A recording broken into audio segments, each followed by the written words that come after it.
So welcome back, everyone, for this portion of our public symposium. We're going to do a really a Viz and Tell about Viz and Tells, and kind of Ryan already really set this up for most of you who are part of the lightning talk of sort of what these are about, but we were going to kind of go in a little bit more depth about that.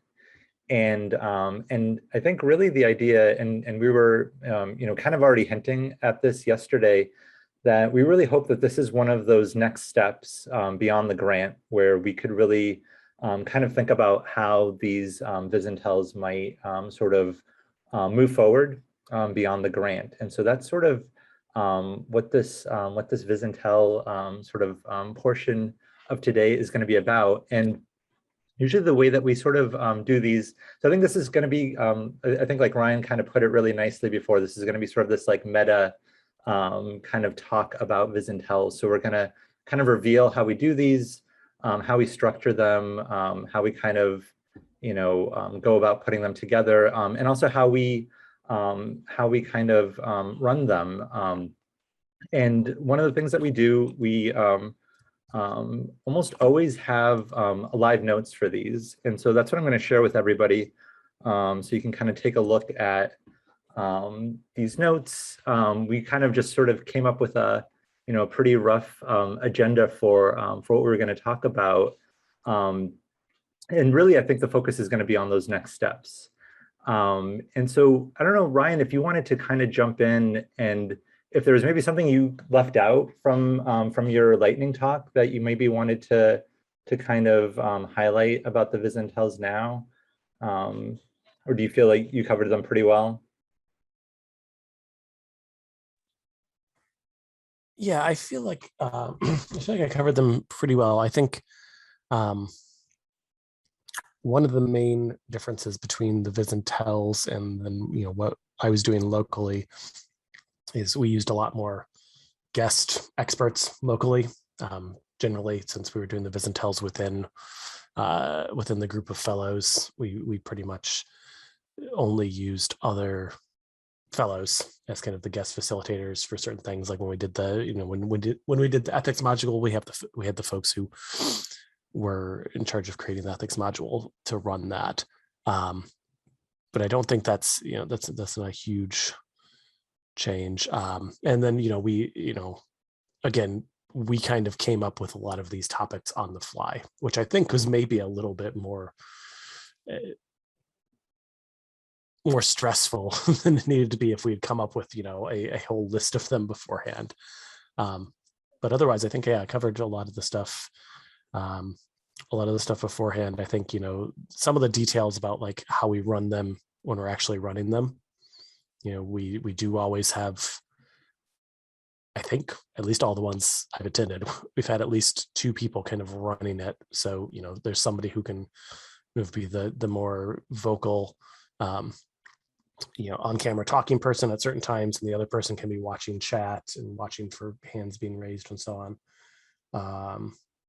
And usually try and make pretty clear how to engage, which is any way you can, but all of the different methods for engaging. Although I think people are growing more and more used to all the ways you can engage on Zoom. So I don't know if there are other things that you think maybe. I think, one thing that we were talking about before, and I really like this, in terms of sort of community building and kind of thinking about this as sort of this community type event.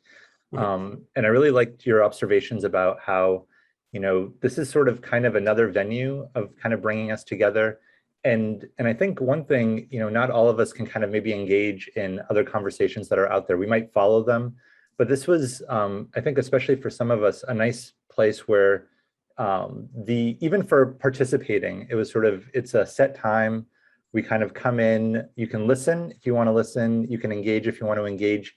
The chat is there so that we can kind of compile links, or the document is there so we can kind of compile links. And I really like that because, as somebody who tries to, for example, I try to participate quite a bit in sort of the GIS Twitter chat for maps. And for GIS. And that's always kind of one of those things where we're kind of talking about, it's sometimes hard to engage in the conversations or follow the conversations. And this is one of the great things about this, where maybe you miss a couple, but when you are here, you're really present, you can really engage, and we have that time to kind of, focus on the topic. And I think that, again, is one of those reasons why I think all of us believe in this so much, and we want to kind of still have that space. And it takes a bit, to kind of, set it up. But once it's here, it's really different than some of the other conversations that are happening that we're a part of, or that we try to contribute to. And one other thought that I did want to kind of put out there, and I think kind of touched upon this yesterday, was just sort of one of the original kind of motivations for really doing this was just the conversations that we were having. And I've been thinking about this in the context, especially of kind of thinking about moving forward, especially for many of you who might want to kind of help contribute to this and continue this.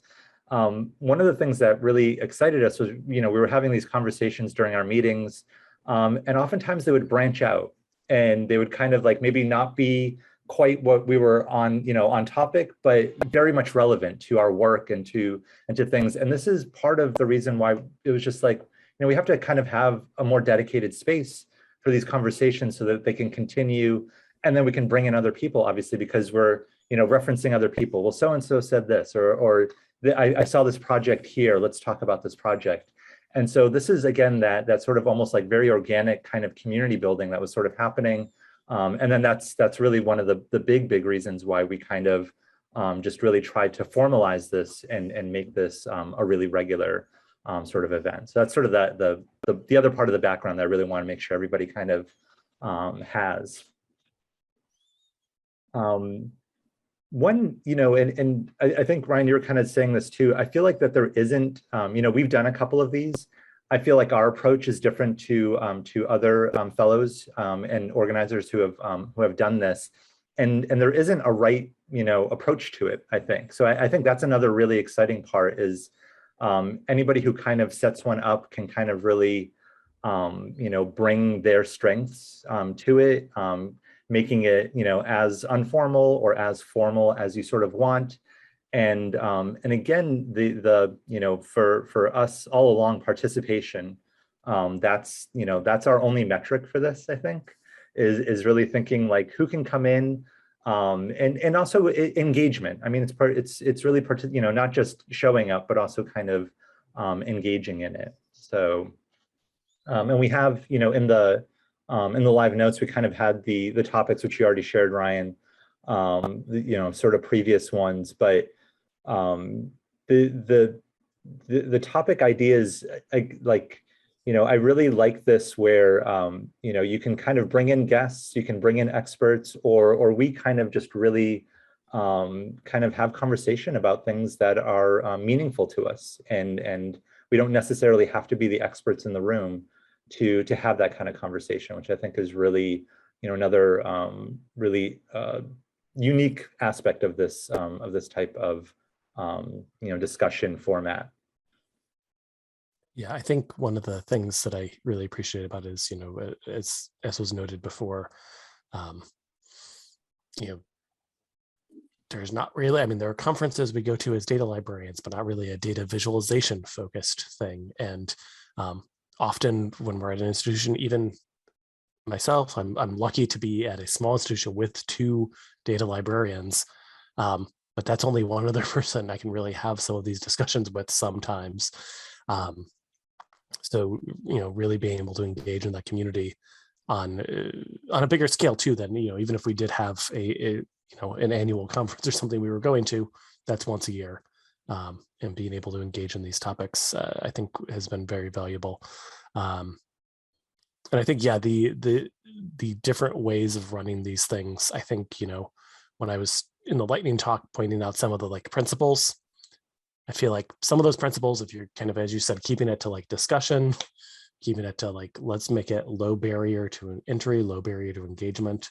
Beyond that, you can kind of make it what you will as you hand it off to other folks, which again makes it a low barrier to entry. You don't say you've got to fit it into this mold. It's just, you've got to make it easy and you've got to make it engaging. That's it. Yeah. So speaking of engaging and easy, I mean, this is sort of a test case for this. I know some of you in the audience have for sure attended some of these. One thing as we kind of continue this is sort of what insights, what kind of things have you gotten from these, and how have, how has having this type of event maybe, benefited you, or just, what do you think about them? I know people have attended them and kind of talked about the topics, but what about just the Viz and Tell model itself? Anybody willing to kind of step out and say anything?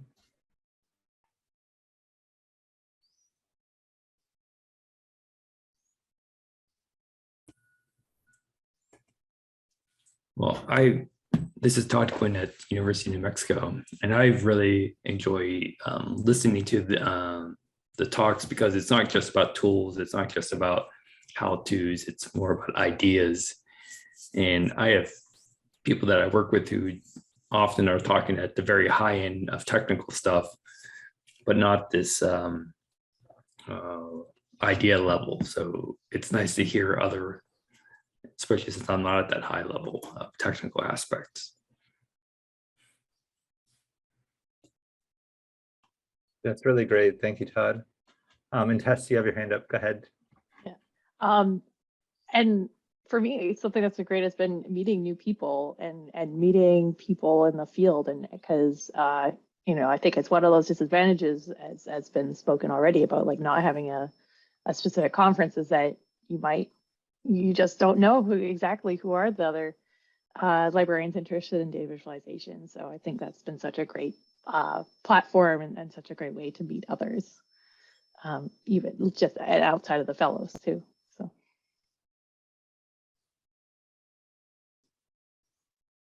Yeah, I absolutely second that. It's been really fun just to sort of see peers at different places kind of come in.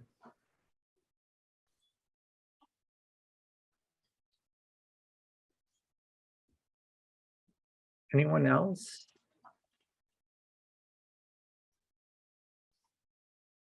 This is always one of our worries sometimes too with Viz and Tells, is sort of the little silent moments. And I think that's one thing, I think what Ryan and I have talked a bit about this is sort of getting comfortable with some of the silences and letting some of that kind of work through them. And sometimes we kind of get to really good conversation that way as well. So that's one thing we've tried to, one strategy, and again, this is for Ryan and I, we typically have tried to keep our topics very, open, but not, so many topics or so many, things that we want to talk about, and just kind of, see if there's interest. And if there isn't, we kind of just sit with some of the pauses and kind of walk through them a little bit slowly. So Emma, go ahead. I see. Yeah.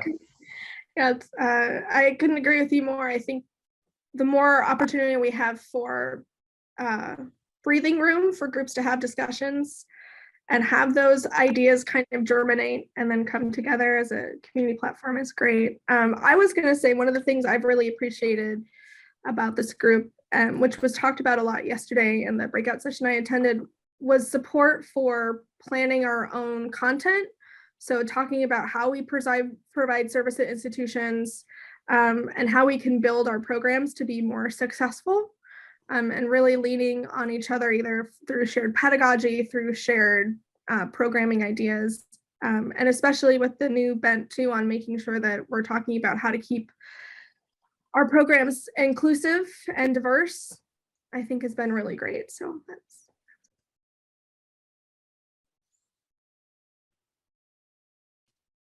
Thank you. That's really, really helpful.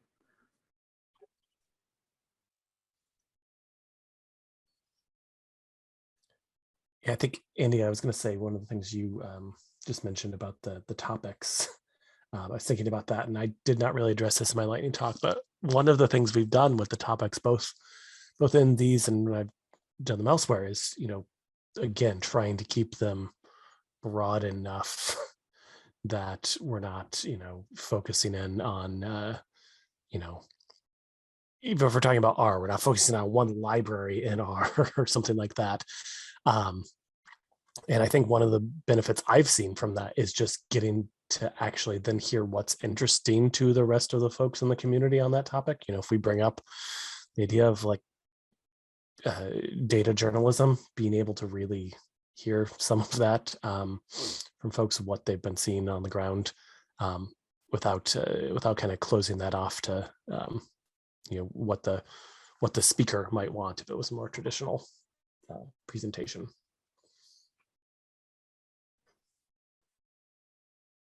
Yeah, there's some great comments coming in into the chat, and we're trying to put them in. And Ellie, I think, put in, it would be fantastic to keep having Viz and Tells with broad participation, like we've been talking about. Perhaps there could be two types of roles for contributing: editors to create topics and curate the tells, as well as instructors who just want to present. And I really like that, kind of having a pool of ideas, and then people can kind of go in. And I think almost that was kind of loosely sometimes our model, where we kind of had a spreadsheet of ideas, and they were kind of sitting there, and anybody could kind of really step up and take the lead on anything. So yeah, absolutely, I really like that. I noticed that as one of the, when I was looking at the Data Visualization Society fireside chats in prepping for the lightning talk, I was looking at them again and noticed, yeah, they have that link that says, do you want to be a possible panelist in the future? And it's just a form you fill in with areas of expertise. And that's a great way, because, there's so many of us, it's hard to know who is who is an expert in what, or who's comfortable talking about what. Right. Yeah. And I kind of wanted to, as we kind of, feel our way out in this conversation, some of the parts that that also really excite me as we kind of maybe bring in other people. So one, part of the infrastructure that we have set up for the Viz and Tells now is we have our mailing list. So we have upwards of 400 contacts, I think, that we really share this out, and people have been kind of attending. And beyond the current mailing list, that's one of the things is, if we kind of broaden this, is thinking about how to grow that contact list. With if somebody from another institution can then add some more people, and we kind of continue growing it. One, just sort of what that would look like, because we've mostly obviously kind of focused on visualization librarians and adjacent, etc. But I think, especially seeing yesterday, I feel like that our community is much larger than just people practicing visualization. There are so many people interested and working with people, and who want to converse and talk about this.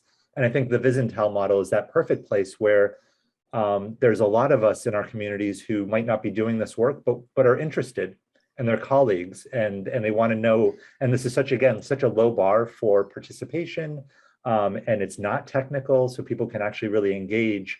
So that part really, just for thinking about what that would look like, is really quite amazing, possibly.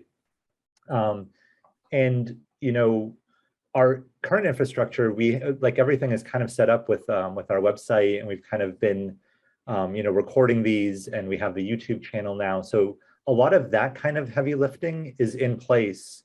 And so it's really, again, kind of organizing and setting up ideas, and really just stepping in front of the Zoom room, and really kind of facilitating these.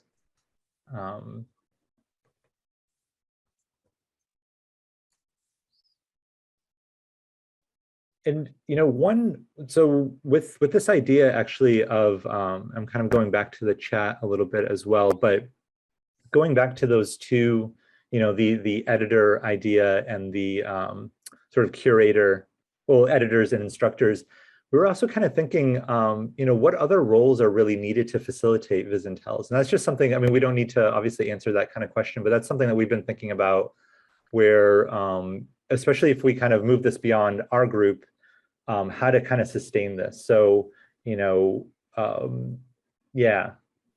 kind of what kind of skills, what kind of even like long-term commitments, what would that kind of look like? Would people kind of sit with Viz and Tells for a couple of months at a time, or maybe kind of make a commitment for sort of working on this together for a year? Those are just things to kind of think about.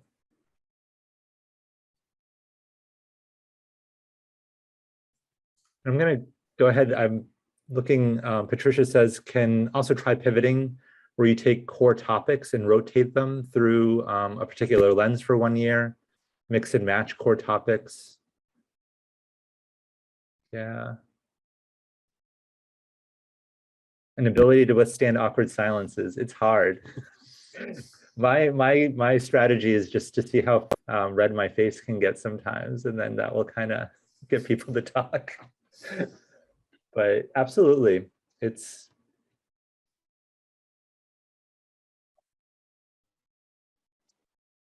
Yeah, I don't know if it's something where we went down the road very far, but I know when we were talking about the examples repository and we were talking about trying to keep it alive, we realized that somebody has to commit to processing new examples that come in, reviewing, processing, making sure all the metadata is there, making sure the files get transferred, et cetera. And so we had talked about trying to create some kind of editor role. I mean, the curator, that kind of thing, a data curator that would be a volunteer position. And this is a community that's going to have to move into kind of self-sustaining mode. So there wouldn't necessarily be any compensation for that work other than just service and being willing to do so. But I could picture something for any of these projects where we want something like that for any of these projects where we want kind of ongoing. But I really, I'm seeing in the chat some ideas about the structure of that. And I just wanted to like put a vote in for the more details that you can give for what makes sense for a kind of editorship sort of role or curator role, the better, because it might apply to many of our projects where we'd really like to see them continue. Angela, so do you want us to put that in the notes document? Sure, yeah, that'd be great. Yeah, I think sort it's of like how to fantastic flesh out the role. Yeah. Yeah. I think that you'll find, I hope, at least for me, finding service roles that actually relate to my specialty is really great. It's emerging, right? So I think that's wonderful, as opposed to just being a state, library association membership chair, which is fine too. But this is more exciting for me professionally, Oh, good to hear.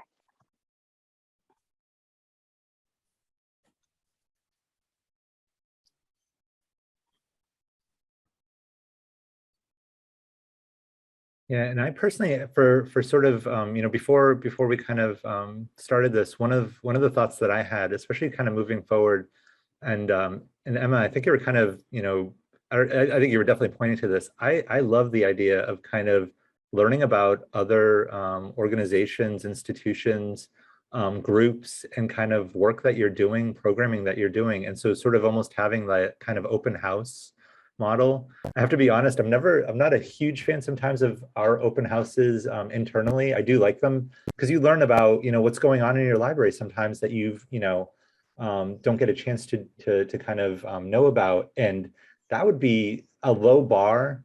And you kind of just, get a glimpse of projects and work happening. And one of the things that I could see, if people are even open to this, I mean, one thing is people can just present and we can learn, but if there are things where you want to get feedback, we can do, this is a community for giving feedback, so we can give constructive feedback on things. And again, like, I don't know, I know I'm constantly trying to get input on programming that I'm doing. And I'm like in my, my colleague's office, now that we're kind of back, I'm like, are you here? Can I talk to you? And it's kind of, I feel like having that sort of community where we can really kind of, share and get feedback would be another sort of direction for these Viz and Tells. And yeah, the other part that I also kind of really like is that, one, like a theme could be open houses, a theme could be, there could be different themes. So it doesn't have to necessarily, like, that doesn't necessarily have to be the Viz and Tells now. That could be 1 month, and another month it could be something else. So that's the other, we make them what we want them to be.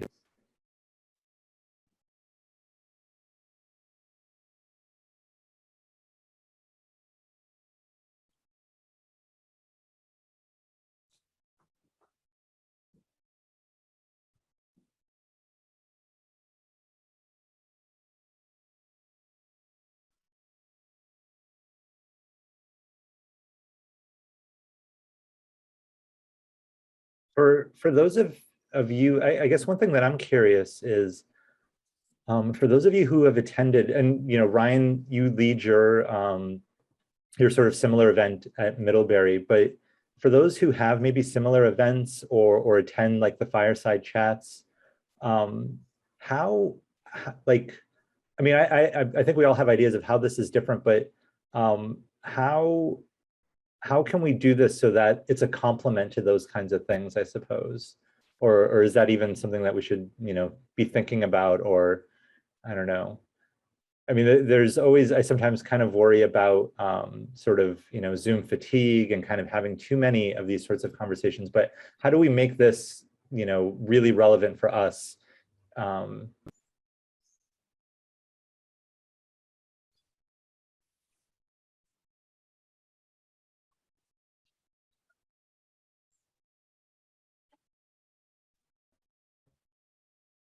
And I think, Ellie, that's the thing for me, is that this is librarians.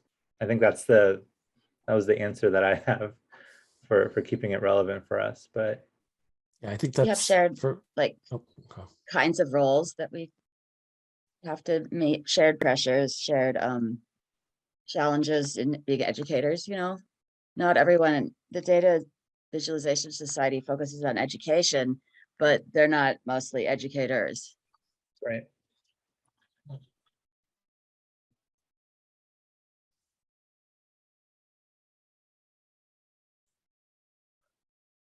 That's really interesting, Kate.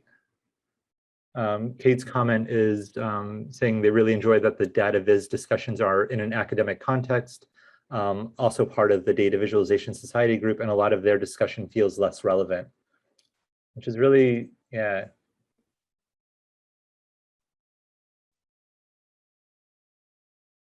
I find some of the topics look amazing, but I feel like it might not be the same urgency for my work maybe, or for for what I do. So I think, yeah, I think I agree. Yeah, I agree too. It feels interesting, but one step to the side, kind of. Yeah. And I think, even beyond just the academic focus, I think, as Ellie said, like having a library and academic focused is useful too, because there are unique things we deal with. Yeah.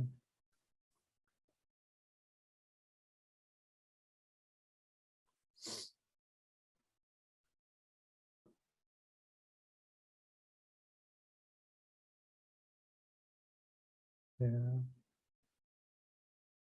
Well, are we maybe? Oh, go ahead. Sorry. Is it okay to try to mine the audience? I'm really curious about CARC. So I do remember sorry, I don't know if that's how they refer to themselves, CARCC, but I remember seeing this at one point, and maybe it was early on, and now it looks pretty active. Is anybody a member of that community and could speak about what it's like?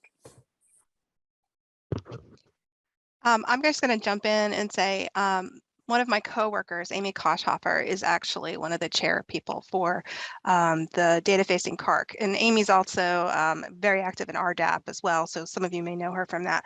And yes, I would say it's very active. Every month they have a call that they pair up with people doing projects. Like this would be a great thing for you to present at CARC, or we have open discussions. I'm also involved with like the researcher facing one and the systems one, because I help out with high performance computing.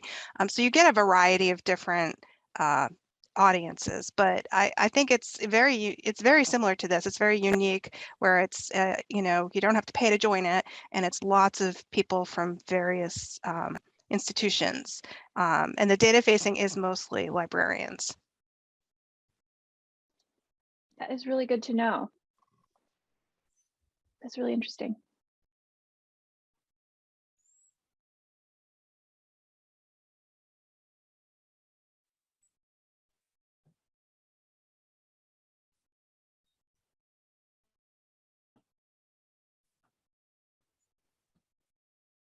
So I will say one thing, we did not expect to get anybody to sort of commit or volunteer or anything during this particular session. We're going to kind of reach out with some ways to kind of connect. But one thing that we did, and we've already started to kind of brainstorm some ideas, topics, and themes, but maybe other ideas for how to kind of continue this.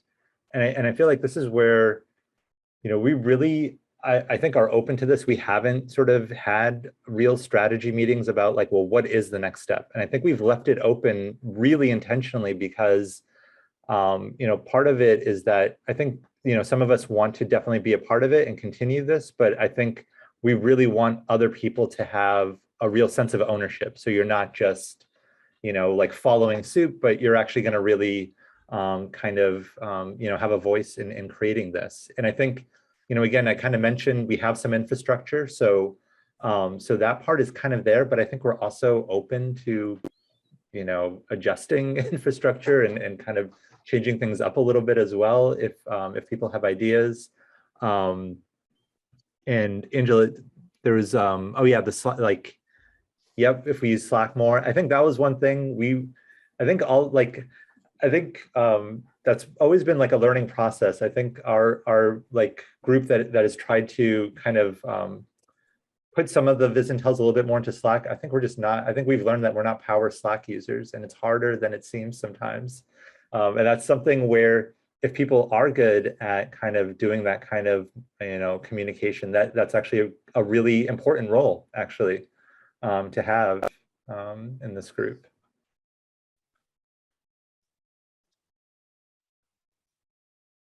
Yeah, we don't have to make Slack happen. I think I was really resistant to Slack at first. And I think it was really the DVS Slack that kind of pushed me over. I'm like, okay, I should probably figure it out. And I went through kind of phases on different tools. Like I used to be really active on Twitter, and then it got too much for me and I had to completely stop. But I think I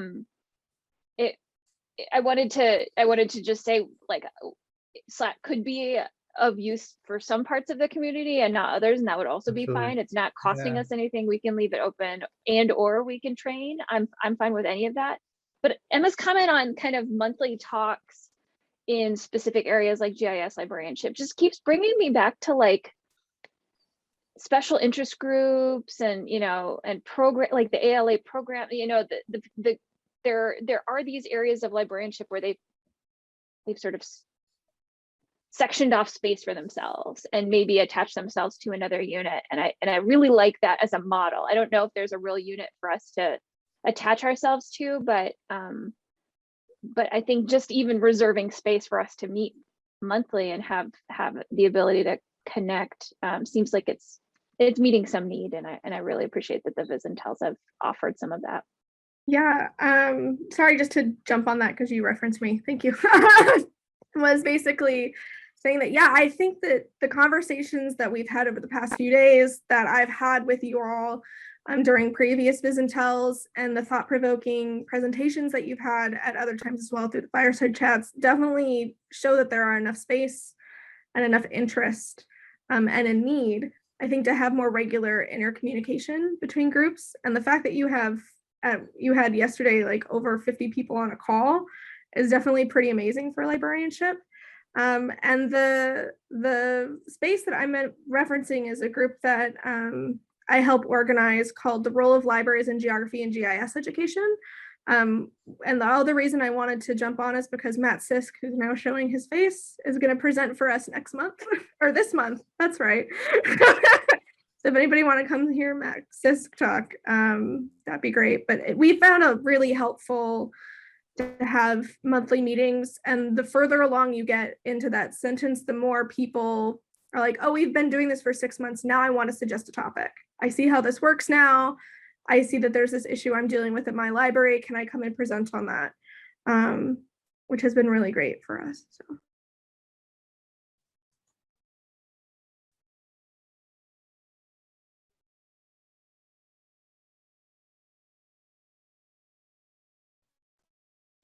Don't listen to Matt. I'm sure it'll be great.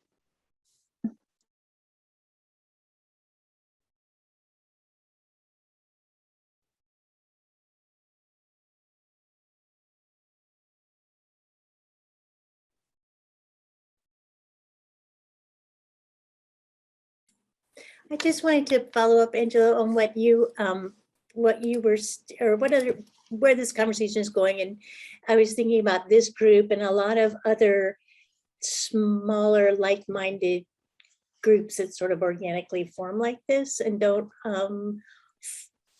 fall under the larger organizations, the ALAs or the SLAs or the MLAs, and how I think that there's something that may be happening though from those larger organizations in terms of seeing the value and seeing that, like, things like this that cross over so many different disciplines and sort of providing opportunities for people to share their knowledge or gain knowledge or do whatever within the larger organizations without actually having to be a part of those larger, without having to shell out the money to be a part of the organizations. I think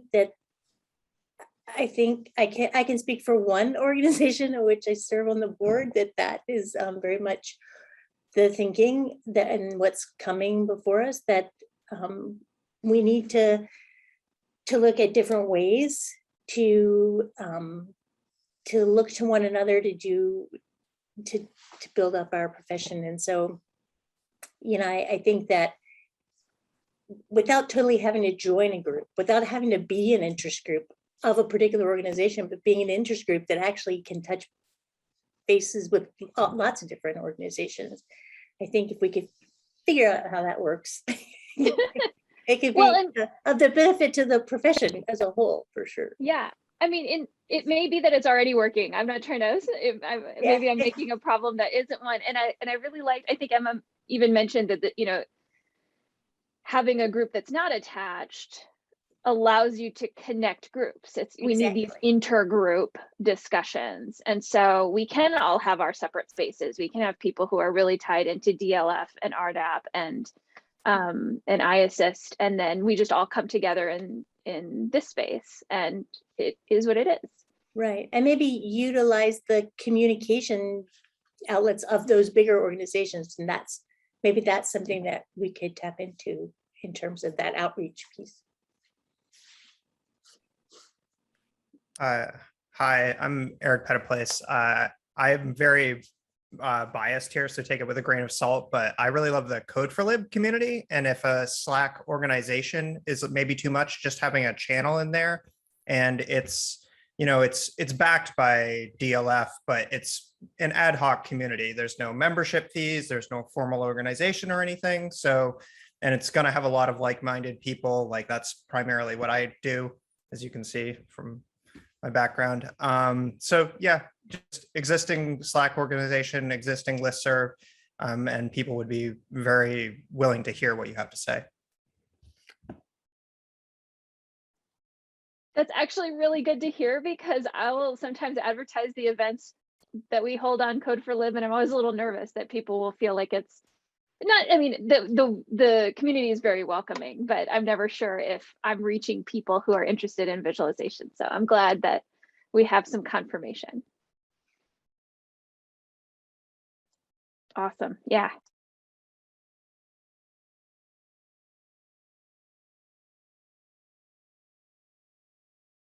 I mean, I think it's interesting that there is this trend in libraries, as Sally, Eric, and you, Angela, noticed about people kind of taking it into their own hands outside of a larger organization and just trying to get something off the ground for these needed in-depth conversations about very specific topics. I think that could also be a great topic for a Visintel.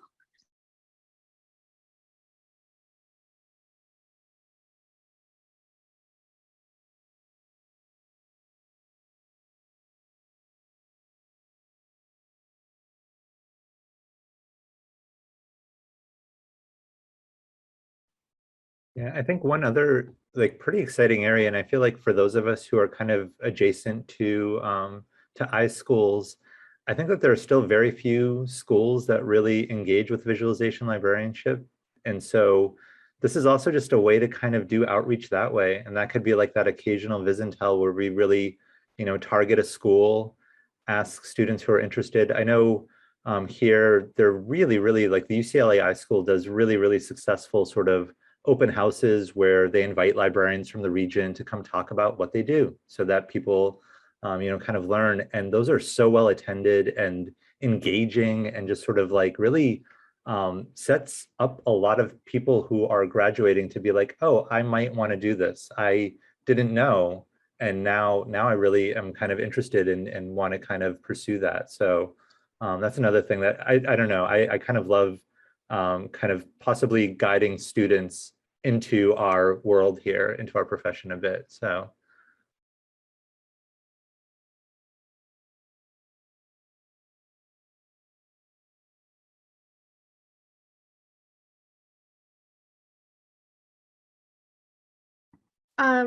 Sorry to hop on again, just something from the, well, except for saying Andy, I totally agree 100%. Student involvement is always so important. And I think that there might be room to have a viz and tell that focuses on student output. So talking about students' own work and learning data visualization, being able to share it with the community, because having some kind of portfolio, I think, is so influential in terms of gaining employment, and having professionals be able to comment on that would be great. But the thing I really want to say is someone, Kate in the chat mentioned if we could go through carpentries, and I wonder if it might not be interesting to have a subset working group, not to make this too big, to work on building a carpentries lesson around data visualization for librarianship, for libraries carpentries. That might be something worth discussing.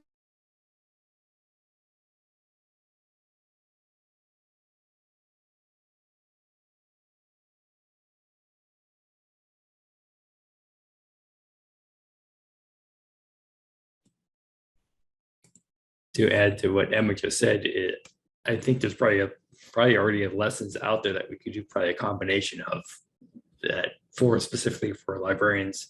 I always, the people I work with are, like I said, they get a little too technical. And when you want to teach librarians visualization starting with the shell, I think that's not the right way to go. So, there's a bunch of things incubating in the carpentries, but they still, I think they come from such a tradition of tools. And I think if there is one area of the carpentries that seems more open, it seems to be the library carpentries. I think library carpentries does have more lessons that are not so focused on tools, or at least not only focused on tools. I mean, there's also something to be said for ripping off the carpentries model without officially branding it or putting it into carpentries. If we want to do something that's a little bit more high level and theoretical and moving away from tools, then we've done similar sorts of things and they've never had a problem with it. That's the thing. I've kind of come to the conclusion that that's what we've done with our modules. Is like we kind of just ripped off the carpentries idea of like generating curricula, distributing it widely, not caring who uses it, and we're just not tool based. Like I think we're trying to use similar approaches to good pedagogy. We don't have quite the same model that they do, and live coding doesn't apply if you're not coding, but I think that this is the right place to maybe be a spin-off and to just share instructional materials widely and hope that people can make use of them.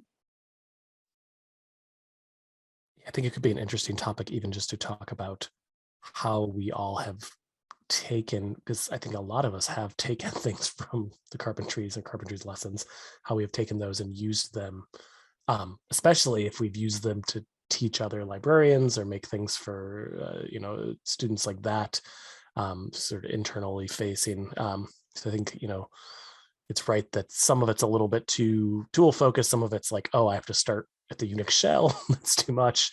So thinking about our strategies for doing that, because I think Matt, you're totally right. They don't care. That's kind of their model too, is take our stuff and remix it. Just respect the general pedagogy. So